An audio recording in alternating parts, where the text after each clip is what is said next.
السلام علیکم ورحمۃ اللہ وبرکاتہ۔ الحمد للہ رب العالمین والصلاة والسلام علی رسولہ الکریم محمد وعلی آلہ وصحبہ اجمعین ومن تبعہم بإحسان الی یوم الدین، اما بعد۔ محترم سامعین، اس درس کے اندر میں آپ تمام کے سامنے نماز فجر ادا کرنے والوں کی جو فضیلتیں بیان کی گئی ہے اور انہیں جو خوشخبریاں دی گئی ہے وہ خوشخبریاں میں آپ تمام کے سامنے بیان کرنے کی کوشش کروں گا۔ ویسے تو ہر نماز کی پابندی ایک مسلمان کے لیے ضروری ہے، لیکن کچھ نمازیں ایسی ہیں جن کی پابندی خصوصی اہتمام کے بغیر ممکن نہیں،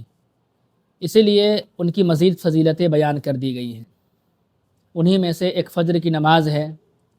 نیند کی وجہ سے اس کی ادائیگی بنسبت دوسری نمازوں کی مشکل ہے، اور اسی طرح عصر کی نماز ہے، چونکہ اس وقت کاروباری مصروفیات کا ہجوم ہوتا ہے اور ان تمام چیزوں کو چھوڑ کر اٹھنا ایک انسان کے لیے گرا ہوتا ہے، اسی لیے ان دونوں نمازوں کی احادیث کے اندر بڑی فضیلتیں بیان کی گئی ہے تاکہ مسلمان ان نمازوں کے ادا کرنے میں سستی کا مرتکب نہ ہوں۔ نماز فجر ادا کرنے والوں کی جو فضیلتیں بیان کی گئی ہے احادیث کے اندر، اور انہیں جو خوشخبریاں دی گئی ہے، ان میں سے ایک یہ کہ نماز فجر ادا کرنے والوں کو قیامت کے دن مکمل نور حاصل ہوگا۔ حضرت بریدہ الاسلمی رضی اللہ تعالی عنہ فرماتے ہیں کہ رسول اللہ صلی اللہ علیہ وسلم نے ارشاد فرمایا، بشر المشائین فی الظلم الی المساجد بالنور التام یوم القیامہ۔ مسجدوں کی طرف تاریکی میں چل کر آنے والوں کو قیامت کے دن مکمل نور کی خوشخبری دے دیجیے۔ اسی طرح دوسری فضیلت یہ کہ فجر کی جو دو سنتیں ہیں، فجر کی فرض نماز سے پہلے جو دو سنتیں ادا کی جاتی ہے، یہ دو سنتیں دنیا اور دنیا کی تمام چیزوں سے بہتر ہے۔ حضرت عائشہ رضی اللہ تعالی عنہ فرماتی ہیں کہ رسول اللہ صلی اللہ علیہ وسلم نے ارشاد فرمایا، رکعت الفجر خیر من الدنیا وما فیہا۔ فجر کی دو سنتیں دنیا اور دنیا کی تمام چیزوں سے بہتر ہے۔ تیسری فضیلت اور تیسری خوشخبری یہ کہ نماز فجر ادا کرنے والا جہنم میں کبھی بھی داخل نہیں ہوگا۔ حضرت عمارہ بن رویبہ رضی اللہ تعالی عنہ فرماتے کہ رسول اللہ صلی اللہ علیہ وسلم نے ارشاد فرمایا، لن یلج النار احد صلی قبل طلوع الشمس وقبل غروبها۔ وہ شخص ہرگز جہنم میں داخل نہیں ہوگا جس نے سورج نکلنے سے پہلے اور سورج غروب ہونے سے پہلے نمازوں کی ادائیگی کی، یعنی اس سے مراد نماز فجر اور نماز عصر ہے۔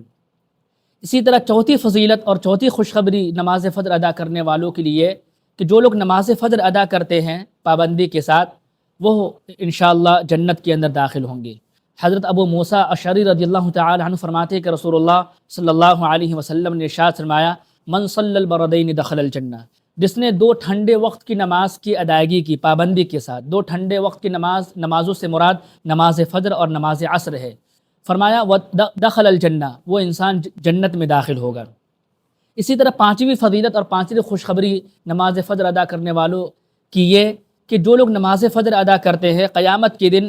آخرت میں انہیں اللہ رب العالمین کا ضرور دیدار نصیب ہوگا، یعنی یہ لوگ اللہ رب العالمین کو اپنی آنکھوں سے اللہ رب العالمین کا دیدار کریں گے۔ جریر بن عبداللہ رضی اللہ تعالی عنہ فرماتے کہ رسول اللہ وہ فرماتے ہیں، کننا عند النبی صلی اللہ علیہ وسلم، ہم لوگ ایک مرتبہ نبی کریم صلی اللہ علیہ وسلم کے پاس تھے، فنظر الی القمر لیلۃ یعنی البدر، لیلۃ یعنی البدر، آپ صلی اللہ علیہ وسلم کی نظر 14ویں رات کے چاند کی طرف پڑی۔ آپ صلی اللہ علیہ وسلم نے ارشاد فرمایا، انکم سترون ربکم کما ترون فی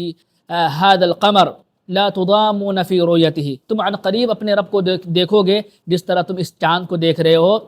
اور تم اسے دیکھنے میں دقت اور مشقت محسوس نہیں کرو گے، اللہ رب العالمین کو دیکھنے میں تمہیں دقت کا سامنا نہیں ہوگا۔ اور آگے فرمایا کہ فَإِنِ اسْتَطَعْتُمْ أَلَّا تُغْلَبُوا عَلَى صَلَاةٍ قبل طلوع الشمس وقبل غروبها فافعلوا، اگر تم سے یہ ہو سکے کہ تم سورج نکلنے سے پہلے اور سورج غروب ہونے سے پہلے کی جو نمازیں ہیں، ان نمازوں سے کوئی چیز تمہیں نہ روک سکے تو تم ضرور ایسا کرنا۔ پھر آپ صلی اللہ علیہ وسلم نے یہ آیت کریمہ تلاوت کی کہ فسبح بحمد ربک قبل طلوع الشمس وقبل الغروب، کہ آپ اپنے رب کی حمد کے ساتھ تسبیح بیان کیجئے سورج نکلنے سے پہلے اور سورج ڈوبنے سے پہلے۔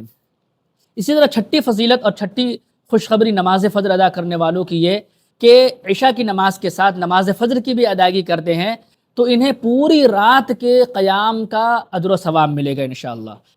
حضرت عثمان بن عفان رضی اللہ تعالی عنہ فرماتے ہیں، وہ فرماتے ہیں کہ میں نے رسول اللہ صلی اللہ علیہ وسلم کو فرماتے ہوئے سنا کہ من صلی العشاء فی جماعت فکأنما قام نصف اللیل، کہ جس نے عشاء کی نماز جماعت کے ساتھ پڑھی اس نے گویا آدھی رات کا قیام کیا۔ ومن صلی الصبح فی جماعت فکأنما صلی اللیل کلہ، اور جس نے فجر کی نماز بھی جماعت کے ساتھ پڑھی اس نے گویا پوری رات کا قیام کیا۔